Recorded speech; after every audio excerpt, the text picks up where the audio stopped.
right, everybody, our next break is our special guest break, and we are joined now by SOOZ LULGJURAJ of CGC Grading and longtime Yankees collector herself. Hello, Hey hello, there. SOOZ. Hey there. How's it going? Doing all right. I guess first, why don't you tell us a little bit about your history in collecting? Oh boy. Um, yeah, like how long do we have here? I started collecting when I was a kid. I've been collecting, Yankees cards ever since I was a kid. And 1996, the Yankees have this great young hot new rookie who, captures everyone's attention. If you're of a certain age, you know exactly who I'm talking about. It's Derek Jeter. And he instantly became my favorite player, and I started collecting his cards really heavily, probably like 1998, 1999, because I then had a job for the first time, and I was able to buy my own cards.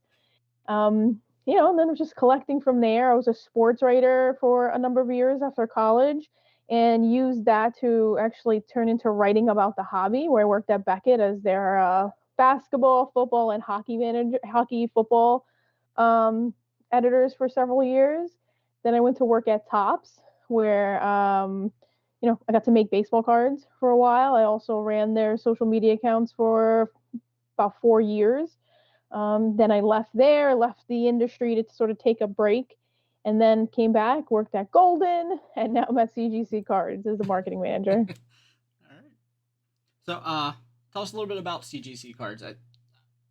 Obviously, everybody's more familiar with the big three or whatever. CGC. I love the slabs, but I'm not real familiar with the company itself. So. Yeah, so CGC has been around for 25 years. They've been grading comics for 25 years. They are essentially the standard in comics. If you ever seen a graded comic, it's in a CGC holder. And they entered cards in 2000 with starting really with just TCG, so starting with Pokemon. And really, COVID and everything happening, it was like the perfect timing to enter the card space. And Pokemon collectors really, and still do, found like a love for CGC a lot because of the slabs and how beautiful the holders are. And, they come with that pedigree from the comic space. And then a couple years later, they jumped into sports cards. They have CGC has been grading cards ever since, sports cards, non-sports, TCG, whatever it is, and has like quickly risen to be the second biggest card grader in the industry. And it's grading something like 250,000 to 300,000 cards a month. Wow, that's a big number. Pretty significant. Like we're really busy. All right. We'll get some more about that. Hopefully, we have some questions there, guys. If you're in the chat, you feel free ask any questions about the Yankees collection. Of course, worked at Tops there for a while. I did see your article. I think you posted on Twitter yesterday about the Justin Bieber and Yeah. Shane Bieber thing. So I thought that was pretty funny. Yeah. So lots of questions there, guys. For right now, I'm going to. We got Randall here asking, "Are the slabs colored?" No, they're clear slabs. And the reason is, black and white labels, except for the pristine 10 labels. But CGC wants to make the card the star of the slab. So they're, and I say they're crystal clear because anybody who's ever held one in hand, like that's literally the first thing that pops out of their mouth is like, wow, these are the clearest slabs I've ever seen. Yeah, I like their solid slab too. Like there's nothing flimsy about them. They are I do like those. That's why I always liked the thicker Beckett ones, and then the CGC, of course, I like those as well. We're gonna jump over to. Actually, I don't have to jump over. I did this last time. We're good to go. We can go over the teams here, and then we can get into the break. Again, guys, feel free ask some questions. I'll read through these real quick here. Kirk with the Diamondbacks, Justin with the Braves, Jason the Orioles, Kirk with the Red Sox, Sean with the Cubs, Michael with the White Sox, Ben with the Reds, James with the Guardians, Andrew with the Rockies, Ken with the Tigers, Aaron the Astros, Craig with the Royals, Phil the Angels, Miguel the Dodgers, Todd the Marlins, Tyler the Brewers, Sean with the Twins, Ed with the Mets, Dave with the Yankees, Ed with the A's, Brian with the Phillies, Paul with the Pirates, Greg the Padres, Michael with the Giants, James with the Mariners and Cardinals, Bobby the Rays, and Christopher with the Rangers, Blue Jays, and Nationals. All right. I think I have a list here. Quick, what we have 15 boxes. We have a 2025 Topps Series 1 Celebration box, 2024 Topps Heritage High Number, 2024 Topps Archives, 2024 Bowman Chrome, 2024 Panini Prospect Edition, 2023 Stadium Club Compact Box, 2023 Bowman's Best Baseball, 2022 Bowman Chrome, or Topps Chrome Sapphire, rather, 2022 Topps Chrome Logo Fractor, 2021 Topps Gallery, 2021 Topps Heritage High Number, 2021 Panini Select, 2021 Prism Quick Pitch from Panini, 2020 Panini Chronicles First Off the Line, and 2020 Bowman Chrome HTA. I think everybody can be a fan of Derek Jeter there. You said you really got into it with Jeter. So how many, if you had to guess, or do you know the number, how many Derek Jeter cards do you have?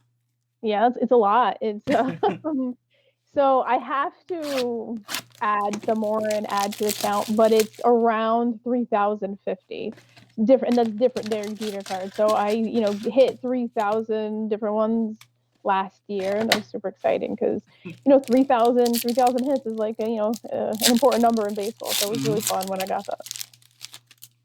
Yeah, I like that. Now I'm guessing you have all the rookies, the SP, and all that. What kind of big hits do you have of Jeter? Did you really focus on? I just picked up yesterday, actually, a 2021 Chrome Silver Pack Red Parallel autograph, number to 5, 2 of 5. That's important because it's a jersey number. I just picked that one up yesterday. It's a beautiful card. Big hit. Like, I don't see, like, I don't chase tons of autographs. I have don't get me wrong, I have a bunch of his autographs, but I don't really chase autographs. I'm actually more into collecting just base inserts, parallels that I don't have. So it's a very, the breadth of what I have is extensive, but there's not like I wouldn't say there's a whole lot of like huge hits in there, as far as like I don't have like a 1-of-1 auto or anything crazy like that. Yeah, and I'm probably downplaying it because I'm sure once people would see my collection, they'd be like, "This is pretty ridiculous." Yeah, I mean, I have that with a few players myself. I don't have anything crazy of those guys, but I completely understand what you're coming from with. It's fun whenever you find a new one that you don't have. You're at a show, on eBay, however you do it.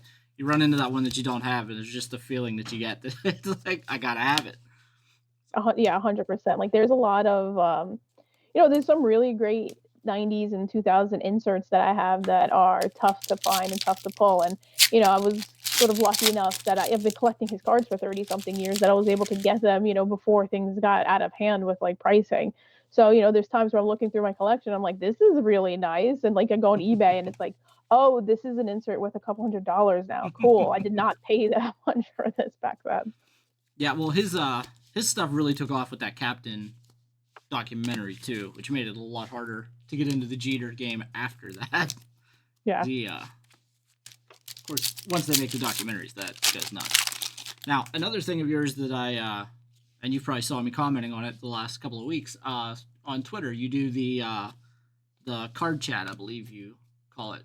Yeah. When did that start for you? It started over a decade ago. Wow. I've been doing it for definitely, I would say roughly 2012 or 2013. So I've been doing it for that long. So it has changed in the sense of like what day or what time I do it. But as for the last several years, it's been Wednesdays at 8 p.m. Eastern, where I ask 6 questions that night related to the hobby. And sometimes it's like sort of like what's interesting going on over the past week, so that get different people's perspective. And sometimes it's just like there's a topic I'll do, and sometimes it's like a hodgepodge just of like different types of questions. And it's really a lot of fun because it's definitely a different, you get a lot of different perspectives from collectors out there. People who have been collecting for decades, people who just started recently collecting. So it's interesting to see all like the different opinions, or just the way people collect and how they do things differently, because One thing I do love about cards is like we can all collect, but we all collect in our different ways. And it's a fun thing to do together, but also I'm just gonna stop for your hit. Oh, you're good. But also like something we do for ourselves. Yeah, it's that's what I tell people a lot is one of the great things about collecting is all of the different options. I know I enjoy running draft breaks because, for the person that gets the last pick in the draft, they might see their favorite hit in that draft and think, oh man, I'm not going to get there. But everybody collects something different, and you never know where. I've had drafts where everybody had a different number one hit. So it was everybody gets their top hit. So it's definitely something that I've learned more working here is just the number of ways people collect. It's there's a lot of different options out there, for sure. Definitely. Like you have, we're ripping Prism right now, and you have people who love Prism, and other people who like, I don't really care for like, cards that don't have logos. But that's what's great is that it doesn't matter. Like somebody out there somebody out there loves it, and it's okay if you don't. And I think that for me too, like that's important. Is like telling people, hey, it's okay not to like everything, and cards are not made, not every set is made with you in mind, and that's not mean to be rude, but it's like, you're a different type of collector. So when a certain set is made, it's made for like this type of collector, and a different set is made for this type of collector, and a different set is made for this type of collector. And I think it's just, as a collector, we need to recognize not everything is made with us, for us. Some things you're gonna absolutely love and be like, man, I love Heritage, or I love Allen and Ginter. Like Allen and Ginter, I feel is like a very polarizing product. But there are people who absolutely adore it, and then people who want nothing to do with it. Now, Bree, how many of your own Allen and Ginter card do you have in your collection? All right, I didn't mean to bring up Allen and Ginter for that segue, but it worked out. So there weren't that many cards. So there was only so Topps always puts an employee in, like they do 10 employees in every product of Allen and Ginter every year. And in 2017, I was lucky enough to get chosen. So I do have my own Allen and Ginter autograph card in 2017, the 2017 product, which is also Aaron Judge's rookie card year. So I feel like it was a really good year for rookie cards. And so there's only 10 though. So there's only 10 autographs that got put into the product. And I say we because I did not buy the card, but my husband owns 2 of them. Yeah, that's pretty cool. I think that's something that's pretty awesome that you can always show off too. Not everybody has their own card. Our guest last week had a card as well. Liz McGuire, who had the Topps Now card. So card. Yeah, it was really cool. Yeah, so definitely something that is really cool to have those. And I am a big Allen and Ginter collector, so of course, whenever I reached out to you, I knew that you'd had that card as well. But yeah, I love the sets that have the oddball stuff. And with Topps Allen and Ginter, there's been a lot of comedians lately, and I'm a big stand-up comedian fan, so definitely Allen and Ginter is something that I'm always in on. And we do pretty well with it here in the break room, too. We have a lot of pretty good following on Allen and Ginter. Nice. Yeah, it's a fun, I'll say, like, definitely, I feel like I've warmed up to it over the years. Like, honestly, for me, it was never something I honestly truly loved. Like, I was one of those people, I'm like, Allen Ginter's not for me. Like, I did not want to pull a card of a revolving door. Like, literally. I was like, this is not what I open cards for. But I also recognize it's not for me. And that's how I say it. I'm like, this one's just not for me. Having said that, I probably have opened way more Allen. And for somebody who's, lukewarm on the product, I've definitely opened a lot more Allen and Ginter than I to admit. Yeah, but I love the see the thing. Sorry, I just love that design though, like that sort of like old school, like the pre-war design. I love that design though. So like while like I don't care for the revolving door because I always go back because that was the one that really broke me one time when I was opening. I was like, it's a revolving door, but I do love that design.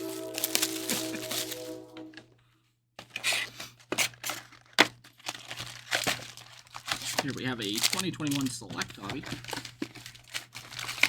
did a few order of the Panini brand there just to separate it up a little bit so we're not all. I know you worked for Tops. We didn't have to do all Tops. So I mix it up have a little bit. I have lots of love for Panini, so I don't want to ever make it seem that way. One product I really loved from Panini Baseball was Absolute. I want to say it was like 22 or 23 Absolute Oh yeah, Baseball. yeah. It was such a fantastic product. And I remember just I bought a bunch of wax of that, and people quickly caught on because then it got really expensive because it was such a good product. I mean, it was loaded. I mean, it kind of hurts because it was 2022, and of course the Wander Franco stuff, so it Yeah. kind of took a lot of that away. But that product was loaded. We pulled a lot of Wander Franco, and I think Dominguez was in there as well from the Yankees. So there was a lot of good hits in 22 Absolute, and it was a pretty loaded product. So they definitely did a really good job with that. Yeah, there was one absolute year because, like, while I do collect Jeter, I also collected like other players throughout the years. And Anthony Rizzo was somebody who was more a PC guy, last couple of years while he was at the Yankees, and he had a really nice booklet where he signed the fake baseball patch. So it was a really great like booklet with that. Oh my gosh, I love that card. As soon as I saw it, I was like, it was one of those cards where you didn't notice there wasn't a Yankees logo on the card. So it was cool. Well, I've noticed that a lot with the new Topps football. Of course, that's a big thing because they have the exclusives with the quarterbacks and stuff. But if you look and you compare Prism to the Topps Chrome, a lot of the Prism cards, the pictures are straight on. So aside from the logo being somewhere on the card, you don't really see it on the player either. So with the Topps Chrome stuff, the logo's not there, but it isn't really much different from the Prism, other than they have a license and one doesn't.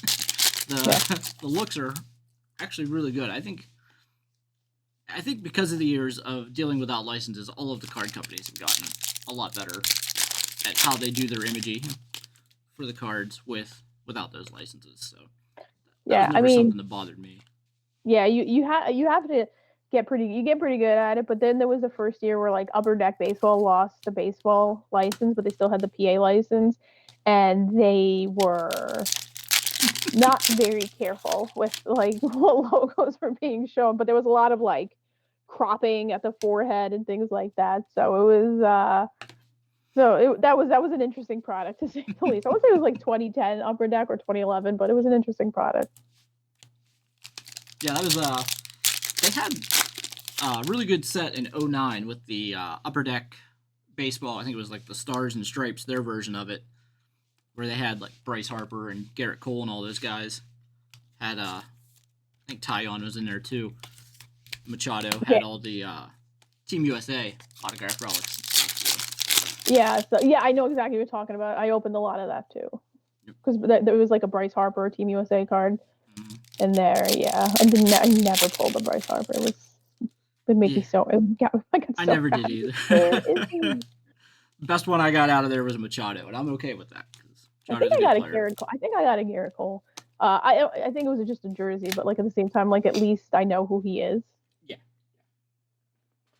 Yeah, that's with a lot of the products that don't have the licenses. That's some of the things you got to be careful about. Sometimes you see some guys that you just have no idea who you're looking at, but yeah, I think that just comes with the territory there. I think you can see a lot of Topps Chrome where you get the random relief picture autographed and have no idea who you're looking at as well. So Topps Chrome, home of the rookie release picture. My favorite. Oh, that's nice. Nice Logan Allen red here, numbered 4 of 5. Now, CGC, do you see a lot of... I know I'm kind of bouncing around here. Do you see a lot of more modern with the CGC? Or are you seeing some more vintage, older cards coming through there as well? We have a really great vintage grader, honestly, and I don't say this lightly. First of all, it's a great card. 450 there. Newest Yankee, but probably one of like the top vintage experts / graders in like the hobby, in Andy Broom.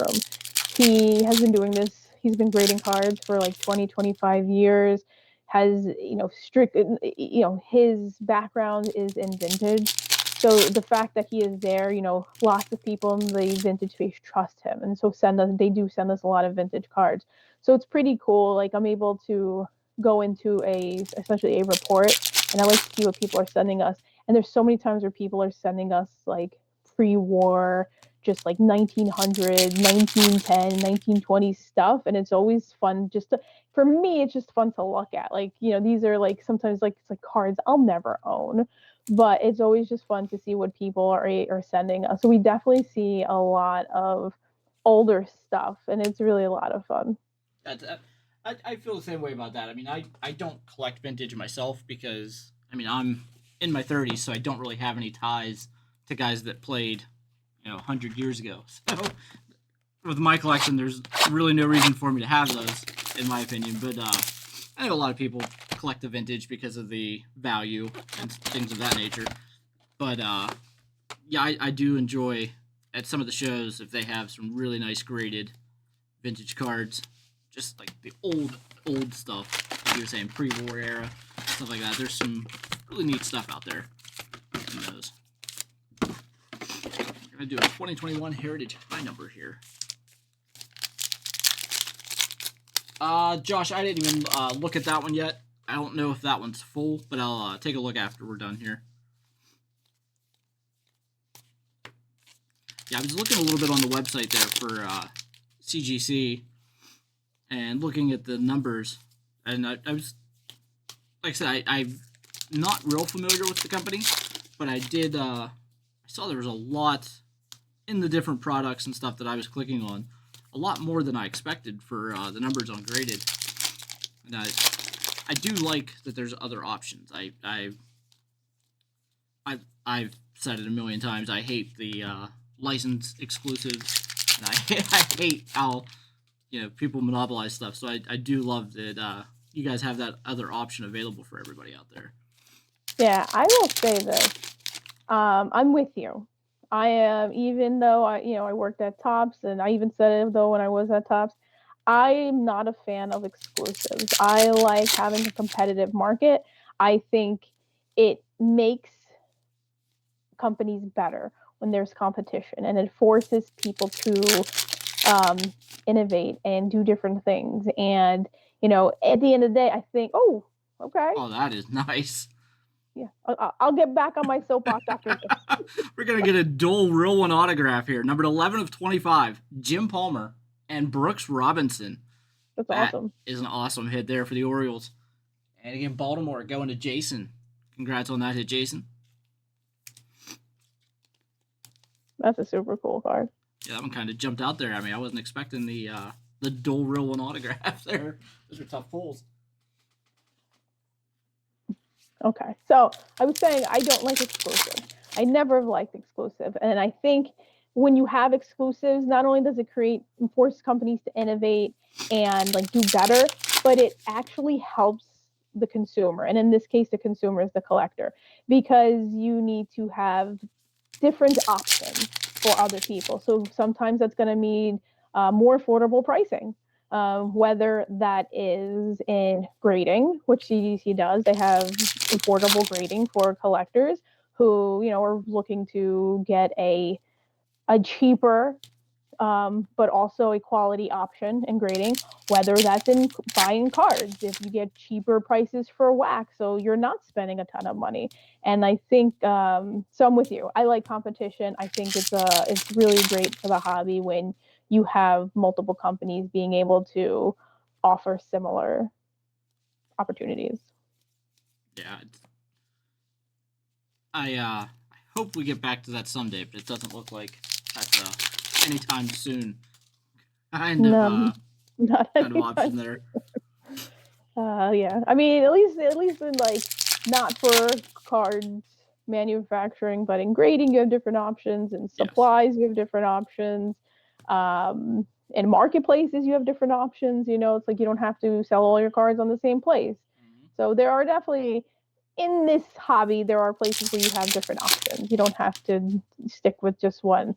And here's the thing, even better, you could use them all. You know, it's like there's a lot. I know a lot of people who grade cards who use the different grading companies for, depending on what their like purpose is. You know, a lot of people love to say like for CGC they grade their PC on CGC because it's more affordable and the slabs are crystal clear. Other people use other companies because for like resale. It really just, you know, that's the thing. You don't have to just use one company. Yeah, absolutely. Now, you guys, you said you really took off around the pandemic with cards, sports and stuff like that. Have you noticed in that time frame? Obviously, since there's more, you're probably a fan of that one as well. Since there's more cards coming through, have you noticed the value on those on the secondary? Because you said about how people sell certain brands. Have you noticed those coming a little more even along the way? Yeah, that's definitely going. I mean, there was you're always gonna have cards where it doesn't matter who graded it, right? And I mean, but like we recently there was a Wemby card, a logo man Wemby from National Treasures, I think it was number to 5, graded by CGC that sold for over $100,000. So you're gonna have those where it doesn't really matter who graded the card because the card is the card. And the reality is the graders are so trained and like educated, like they literally take classes like all the time on like education and training. And they've come from other grading companies. Like I mentioned, Andy Broom, like he was at Beckett for 20, almost 25 years. You know, it's like it's not, and I mean slightly, but it's like it's not just like, oh, we pull people off the street to like come grade your card. Like these are people who have experience and have been doing this a long time, who are now just grading with a different company. Yeah, I mean, it's kind of, I know for a while there was a lot of jumping back and forth between some of the brands like PSA and Beckett, and it was, it was out there a little bit that it was happening, and I always try to tell people, like, it's kind of like if you see car salesmen, how they jump around it from different company to company because they're always looking for the better one. I mean, those guys are all pretty evenly trained. They're just jumping for what's best for them and their family. So the grade from the company, you're getting it the same grade regardless of the company. You're just, it's just there's that stigma, I guess, sometimes with the name brand. But yeah, I definitely love the fact that there's more and more options out there for everybody. There's a nice Michael Harris autograph there too. Yeah, I mean, I know that's sports, but like in the Pokemon world, it's pretty even. When you look at like all the different options, like with CGC and PSA, like it's fairly even. Yeah, that's a good thing.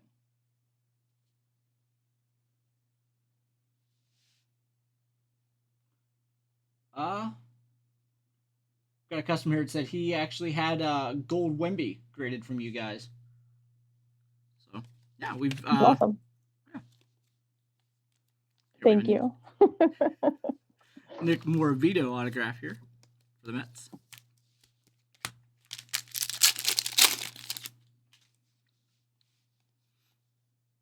Yeah, I myself, I feel like I hate going to a table and people grade base cards for resale. Like that's always been like a thing that sticks on me. Like I just saw somebody was complaining about an image that they got from their grading company, and it was like the person that was taking the picture, their fingers were in the picture. I'm sure you saw that on social media. I mean, it could have been CGC because that does happen. It was not. It was not.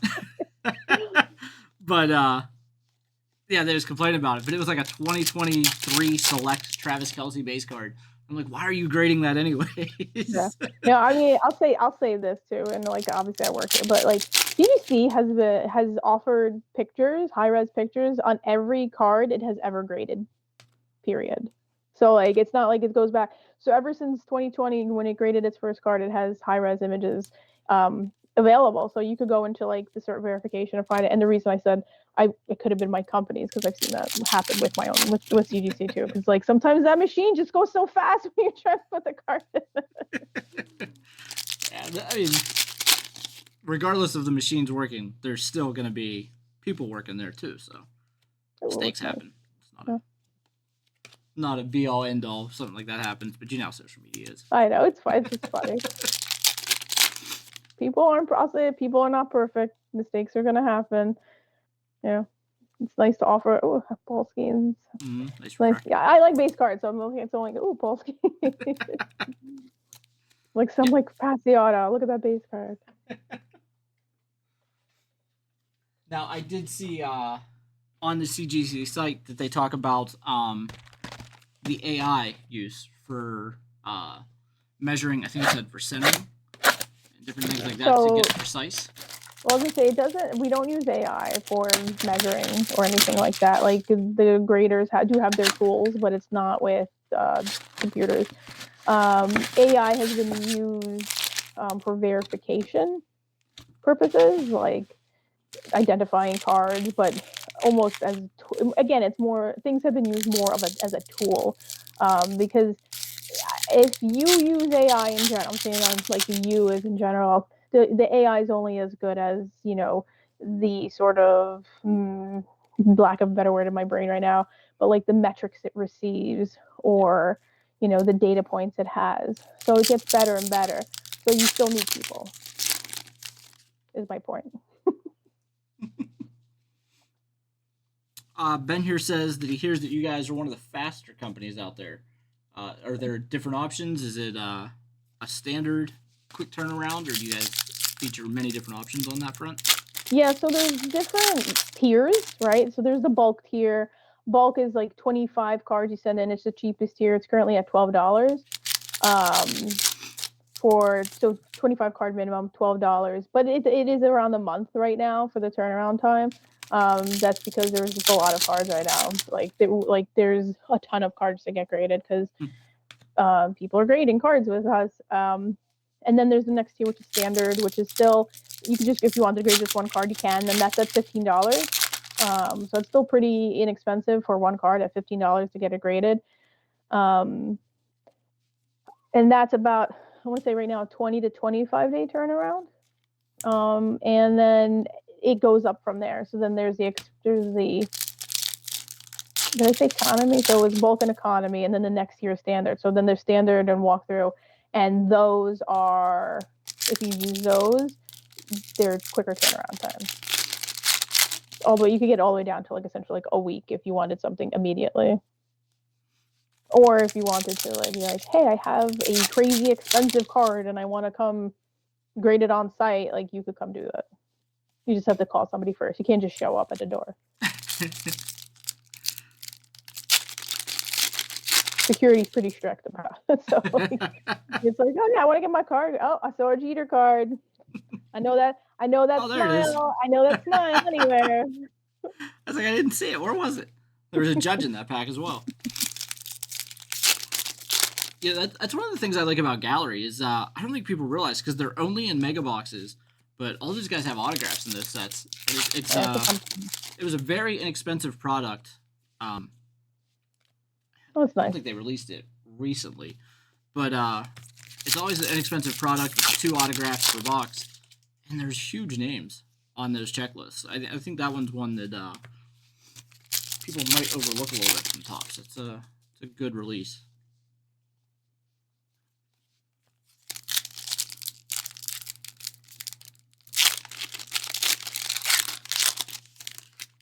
We have a question here. Will CGC be at Fanatics Fest? Oh yeah. Oh yeah. We were there last year. It was great. It was actually I'll say this, like I went into Fanatics Fest with sort of no expectations because I had no idea what was gonna happen at this thing. And I left very impressed with what they put together at Fanatics Fest. And I'm not I'm a New Yorker. Like I'm usually not like full of like this was great and this was wonderful. I'm not that kind of person. I'm a realist. That's what I like. I'm a realist, but I actually really enjoyed Fanatics Fest as a sports fan, and I want to make that part clear because I think as a sports fan, it was really a wonderful event. As a card collector, it was like a big card show on the side of it, so that was nice too. But card stuff, I love the National Fanatics Fest. We'll be back there. It was really a lot of fun last year, and I'm intrigued to see how they elevate it this year.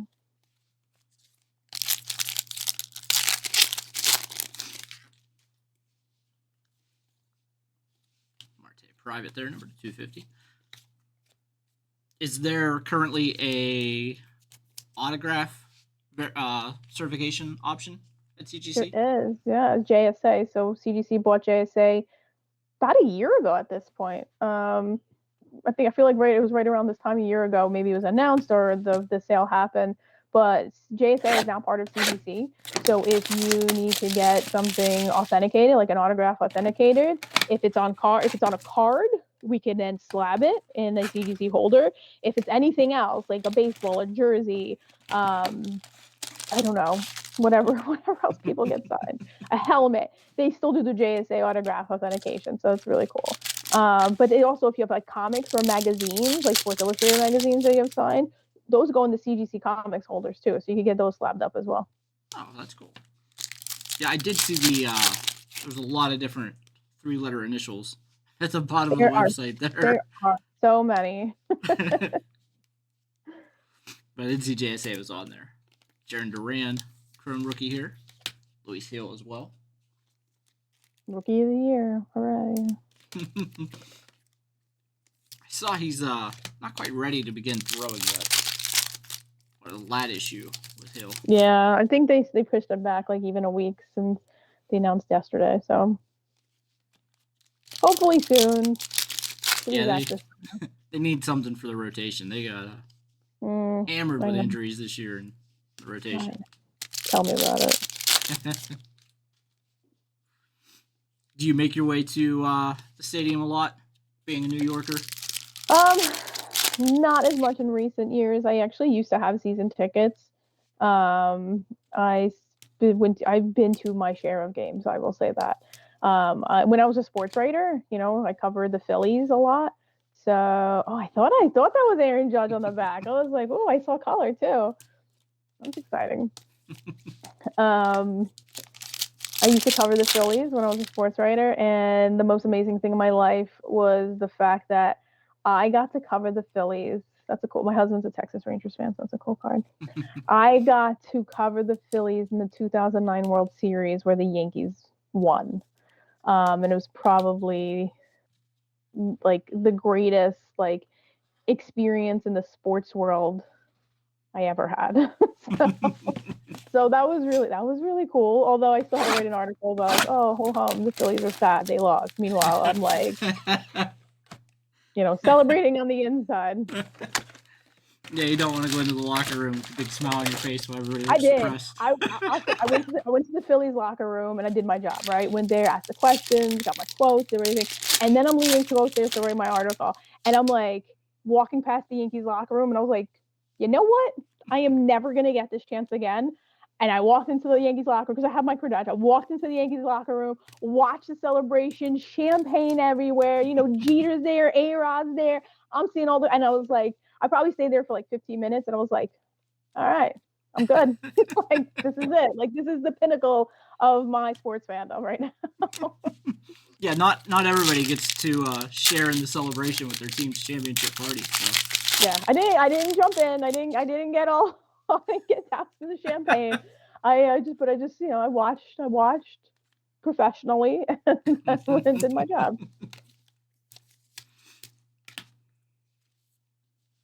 So yeah, I've been to a lot of games. Like I said, I used to have season tickets to the Yankees. This is before I was a reporter. I went to actually 60 games one season where my friends and I would go to different games, travel and watch them.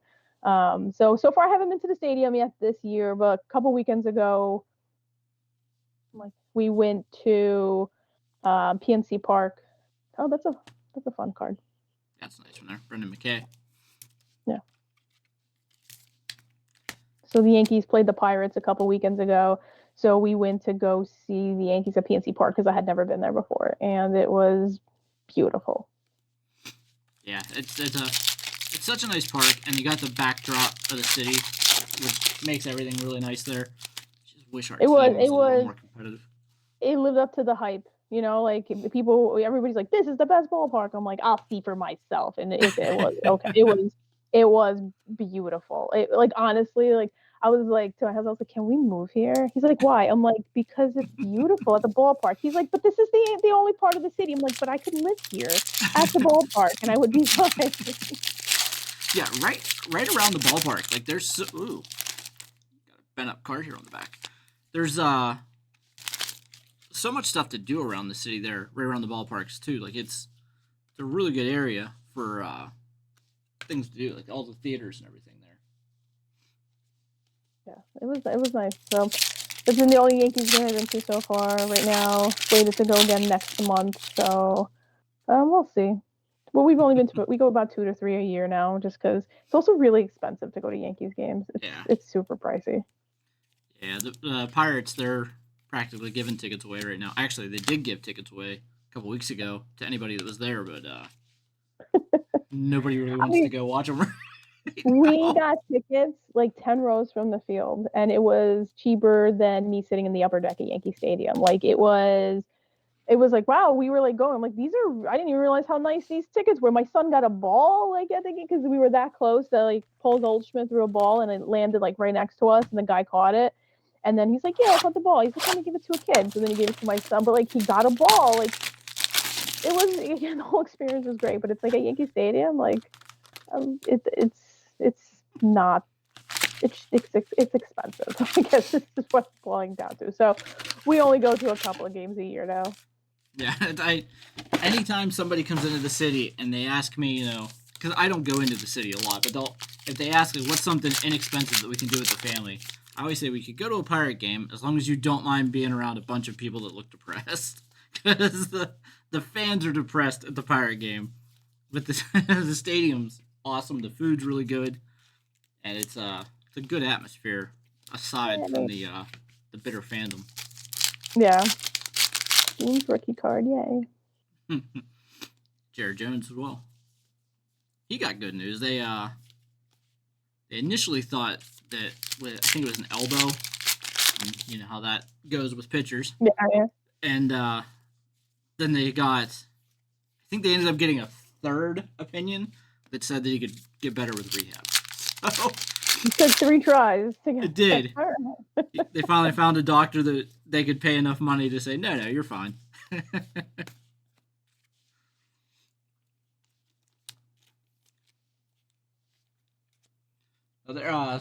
Steve has a thing he's talking about, a Jeter memorabilia card he has from Leaf. Do you collect those? Because I know the player isn't on those. They just had the number 2 jersey. Yeah, I mean, I'm okay with not having logos, but not having their faces. Yeah. Sort of my line. Yeah, I have some stuff from Leaf in my own, but I think the only one I have like that might be a Stargell, just because they're so uncommon to find one of those. So. Yeah, I mean, and I'll say this: it also depends. Like when you have like people who have had billions of cards, it's like okay, like it's fine. But if it's something that like is really rare and unique, and like they don't have a lot of cards, I don't think it matters. Yep, I'm in the same opinion there with those.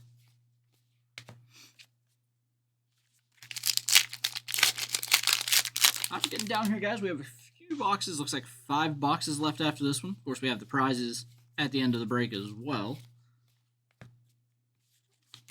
Still got some time here to take some questions. Whether it be CGC, the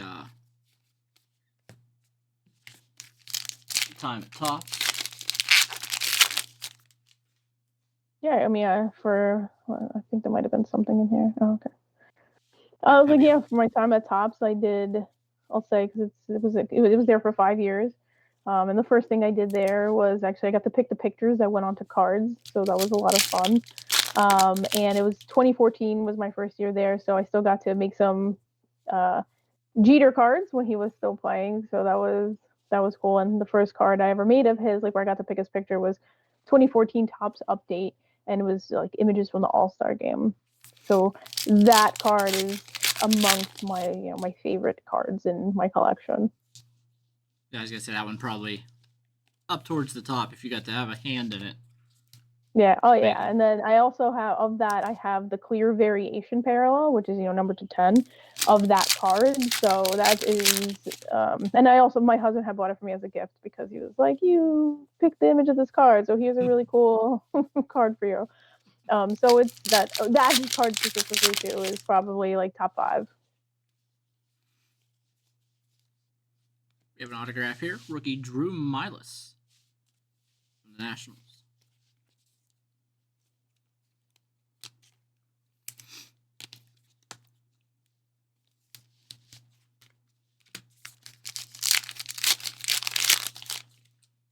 Yeah, see, I didn't know about the sports reporter time. That was my dream job growing up. That was Mine too. that was I have Justin in the chat. He said, "Hook a brother up, get him hired at Tops." I don't know as many people as I used to at Tops. It's been 5 years since I've been gone from there, actually. Which is crazy because, sorry, this is just more of me, it's just my brain. It's like, I still see and talk to people, and like even somebody was like, how has it been 5 years? I'm like, I have no idea. Because I feel like once COVID hit, time, started working differently, so who knows anymore. I think there was a lot of change, too, whenever Fanatics took over. Oh, nice. We got a Paul Skeens image variation here. It's a nice hit there for the Pirates. Going to Paul. Is it Paul Skeens? It is not. Oh. I wonder if it's H for the last name. We've had a few join the breaks, athletes themselves. But, not a Paul Skeens. Haven't seen Paul Skeens yet. He didn't. It might be. He just might be using like a different name. Yeah, he might have an alias. He didn't seem too excited. I mean, he just doesn't seem like a too excitable person. But whenever they talked about his card, or even, of course, the video that went everywhere and we won Rookie of the Year, he just seems very calm, cool, and collected. He is a non-emotional person, it seems. Probably what makes him so good on the mound. Yep, probably plays a huge portion in that. Oh, nice. Samad Taylor, rookie, number 75. Yeah, I've pulled a ton of the rookie variations, mostly Jackson Holiday in these, but that Skeens there is pretty nice. That's the first time I've seen that one. Yeah, I like that. That's a good picture, too. It looks like it belongs on like a Gatorade commercial, that picture. It fits with what we was talking about, too. He just looks so serious all the time. Oh, sorry, Powerade. My bad. Sorry, Powerade. So this is one of my favorite sets with the archives. Buy a couple boxes of archives every year. Like how they do the different branding for each one. Probably the craziest hit I pulled out of there wasn't a big one. It was I had a Dr. James Andrews that they put in there nice. 1 year. So.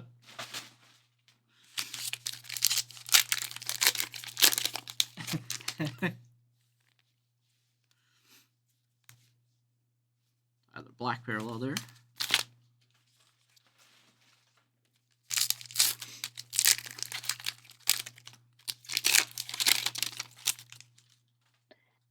What do you collect?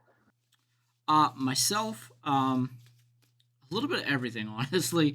I've tried to limit it recently. Some more kind of certain players in the PC. Griffey Jr., Tony Gwynn, Big Ben, people of that nature. I do have all of Jeter's rookie cards and a handful of relics and stuff because I was a big Jeter fan as well. But nice. Nothing too crazy on the Jeter front. Just some stuff that I find that I like. I always find, like, because obviously I wasn't collecting in '89, whenever Griffey was a rookie, but I always find the classic rookies. You say that. You say obviously, like you weren't collecting back then. Like, how do I know that?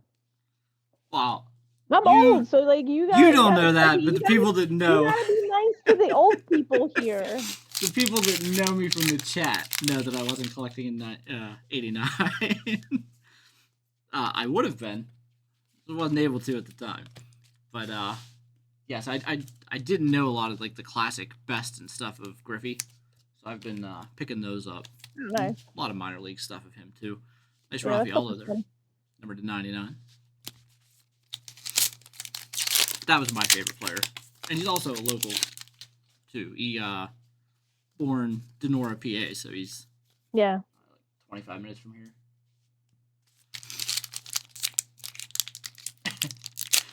I gotta hang that up, Justin, in here.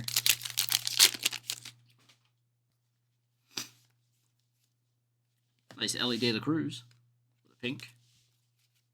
Now I heard today that on MLB Network some people saying that they're turning off of Ellie De La Cruz because he's not showing it. Didn't you just hit a grand slam the other night? I don't know. He certainly shows it to me. I think he looks amazing. But whatever. People are so fickle. I don't. They said they wouldn't put him in the same category as the top shortstops in the game.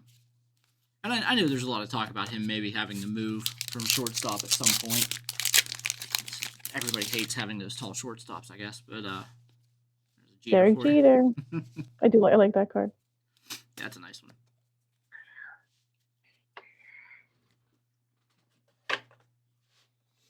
A child is screaming in the other room, and I'm not really sure why.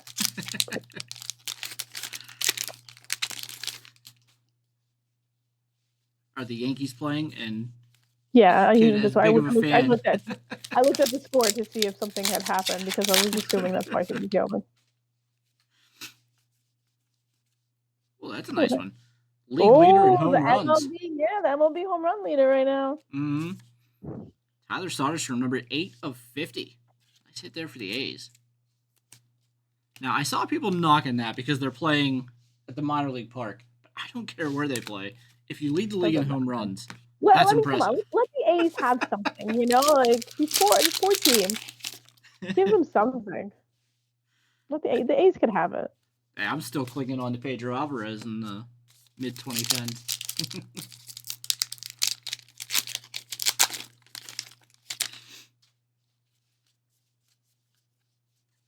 Now, are you planning on making the trip to Vegas whenever the A's have a stadium out there to watch Yankees games? Maybe one day. I mean, I feel like I end up in Vegas enough in just through like the course of my career that I'm sure I'll get there someday, and I'll be able to then go watch them, But eventually, because I do like going to different ballparks. PNC Park was my 22nd baseball stadium that I've been to.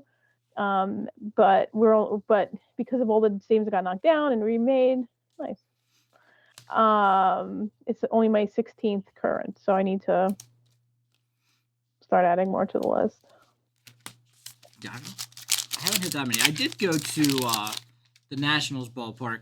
Probably the craziest thing was when I can't remember if it was the debut or the second start for Strasburg. Oh, nice. Where he came up. So a group of us went and watched the Nationals for that. That's really cool. I thought that was a really nice park as well. Yeah, it is a nice park. I was there, just going back when I covered the Phillies, I was there when Roy Halladay made his debut for the Phillies. He was the opening day starter, and it was against the Nationals.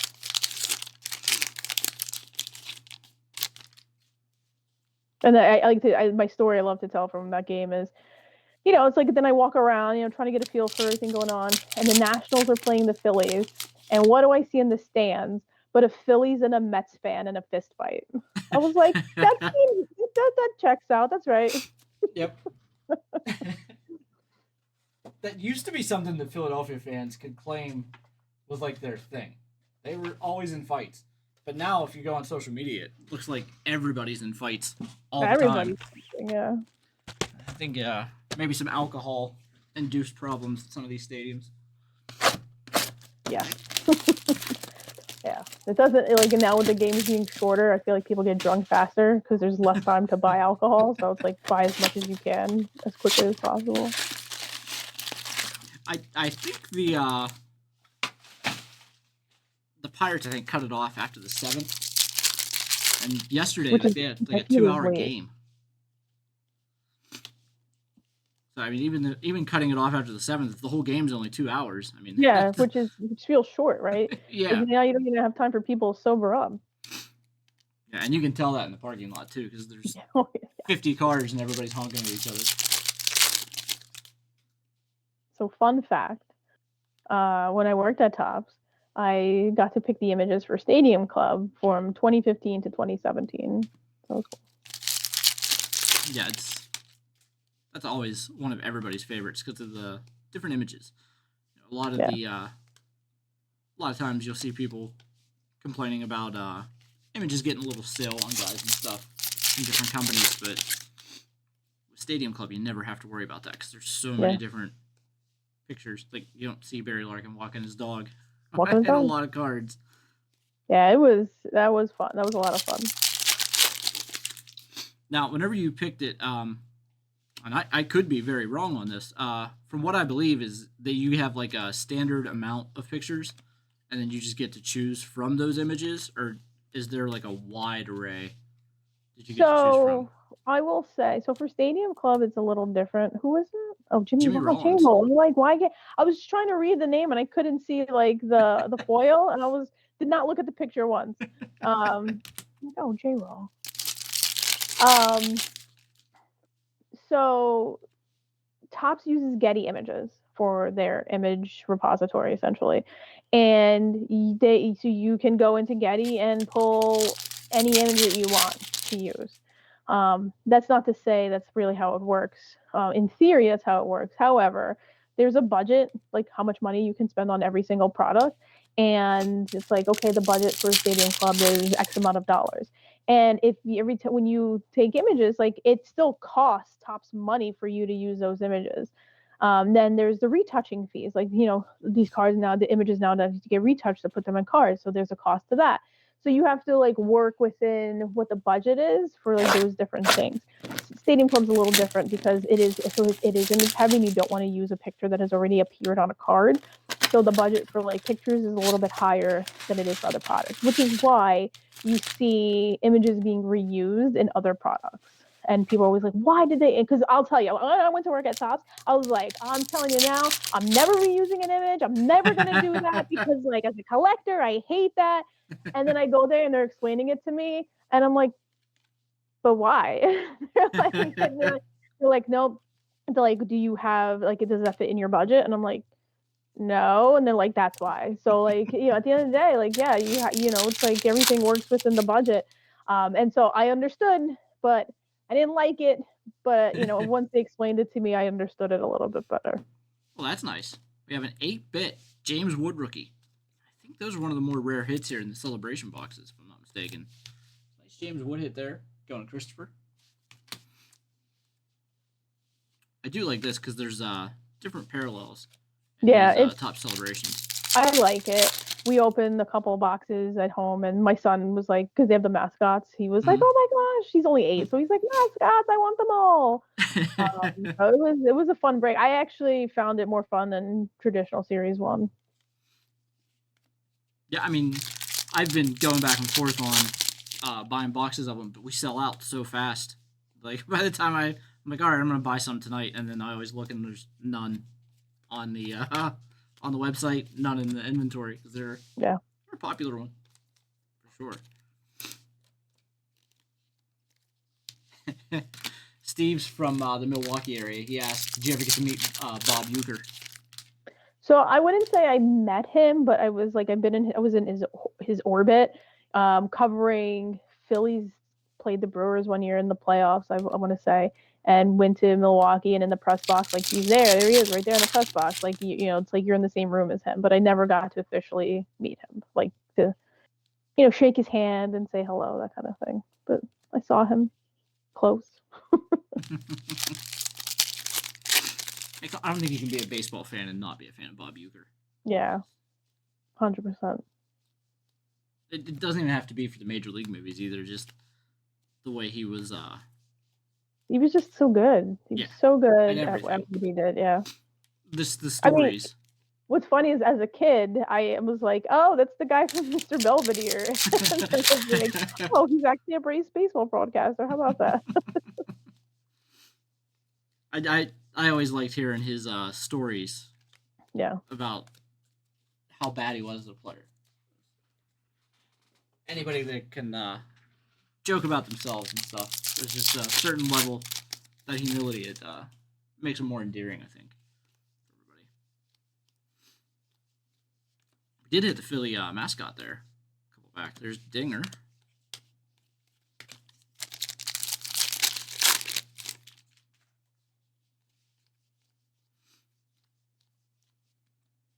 Number to 99 here. Power players, Jordan Alvarez. Now, he's having a little bit of a rough patch this year. Last time I saw, anyways. Not having the power production, which I think he dipped a little bit last year for them, too. Losing Kyle Tucker probably made a huge impact on that lineup for everybody. My heart breaks for the Astros. Does it? You're not No, one of the people that... I feel so bad for them.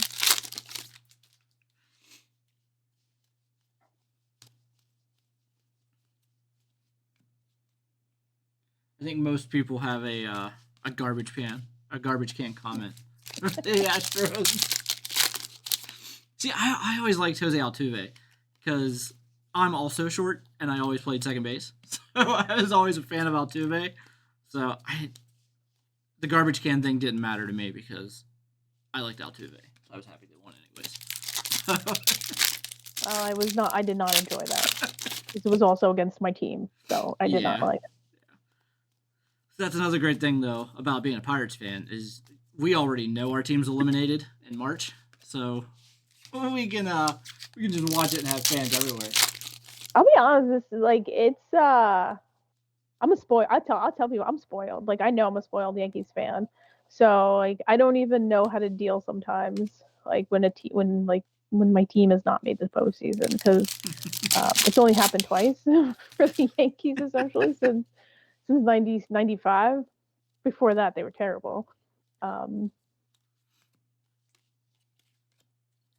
like last night, I'm also a New York Rangers fan, and like last night was the last game of the season because they had an awful season. And I was like, God, this is a weird feeling right now for me. I'm like, it's like just watching a game that has no meaning and there's no tomorrow for them. So it was weird. Yeah, I mean, in this area again, a lot of Penguins fans are going through that now too.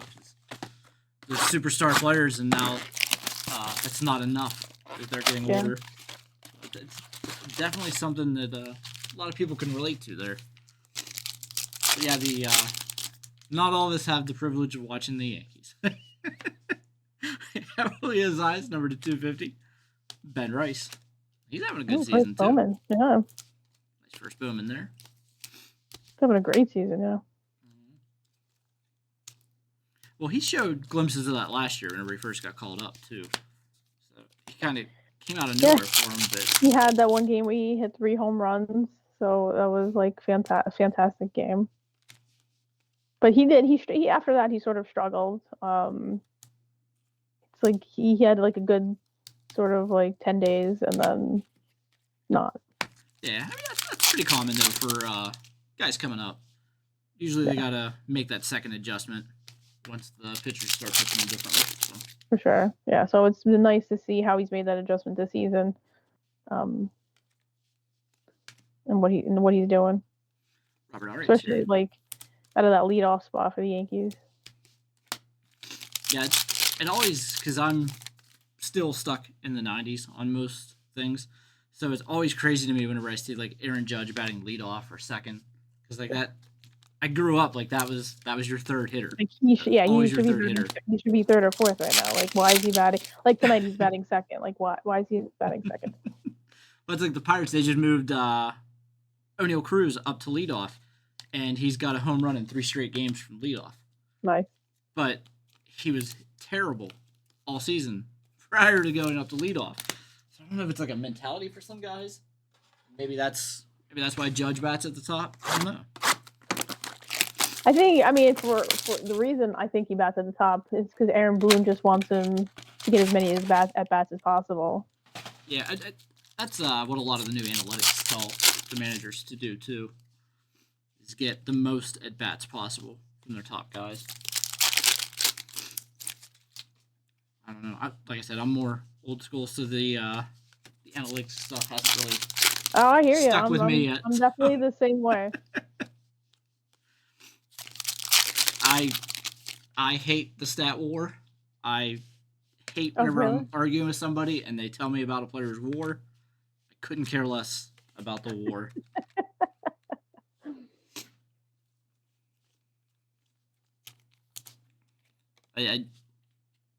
Ke'Bryan Hayes is one of those because I've been against Ke'Bryan Hayes for the longest time because he can't hit. but everybody's like, oh, but his defensive run saved. Based on what? Yeah. Based No, on a I hear, because like there was the Yankees are playing the Rays right now, and like Taylor Walls is like in the lineup. And yesterday, I think he came up like 3 times with the bases loaded, and got out every time. And I'm like, why is this guy still playing? I don't understand. I'm like, his defense cannot be that good. Like for him to because he's not a good hitter. And like I'm not a Rays fan. What do I care? But I'm like his defense is not, like he can't be just that much better. So I did. I actually looked up what his WAR was because I was curious. And like it was pretty like it was like 1 to 2, 2.5, maybe one season. I'm like I don't care. Like he can't be when he's a career 187 hitter. His WAR cannot be this good. Yep, I I have that comment. I mean, I have that argument with people all the time. I don't care about WAR. WAR is something that is a newer stat, and it doesn't justify some of the stuff, especially with the Pirates, because the catchers, they always have. Well, this catcher has a really good defensive WAR. Yeah, but he bats sub 100. Can we get somebody that can swing? I mean, at least in the back in the day, those catchers were still hitting like 220. Yeah, and you had really good catchers there for a while too. With Pudge and those guys in the '90s that were tearing the cover off the ball. No, there was a reason for that, but well, hey, I'm all for it. I was a big Pudge fan. Javi Lopez, Jorge Posada. There's a lot of catchers. Veritek. There's a lot of catchers. I love catchers. I am a big fan of catchers. So. All right, guys, we do have a few prizes here to randomize as well. We'll go back over some of the hits here also. Let's jump over here. All right, so here we do have our 4 prizes here. Mariano Rivera and CC Sabathia, dual signed 12 by 18. Hideki Matsui with the kanji signed baseball. And I love those.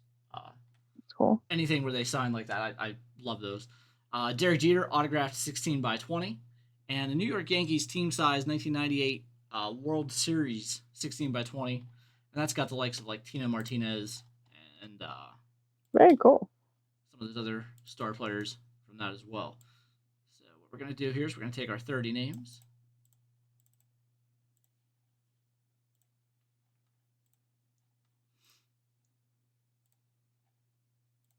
So our 4 prize winners are going to be Sean, Todd, Ed, and Michael.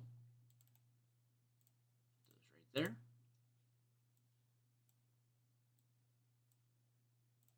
Let's get those prizes again.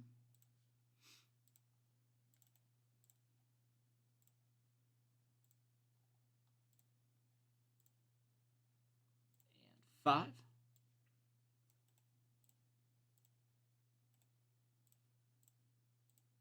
right, so we've got Sean with the Jeter, Todd with the Yankees 98 World Series team 16 by 20, Ed with the Hideki Matsui baseball, and Michael with the Mariano Rivera and CC Sabathia, dual signed 12 by 18. All right, that'll do it. Very cool. For the break. Congratulations. Yeah. So again, the card chat. If you want to let everybody know where to find you on X or Twitter to jump in those. Yeah, so like I'm old enough to call it Twitter. I don't call it X. So. But yeah, my name on sort of essentially all social media is Yanks Chick, but it's spelled with X because it's edgy. It's YAN as in Nancy X. So YANXCHICK. So Yanks Chick on Twitter, Instagram, wherever, anywhere else. It exists. And the website there for CGC?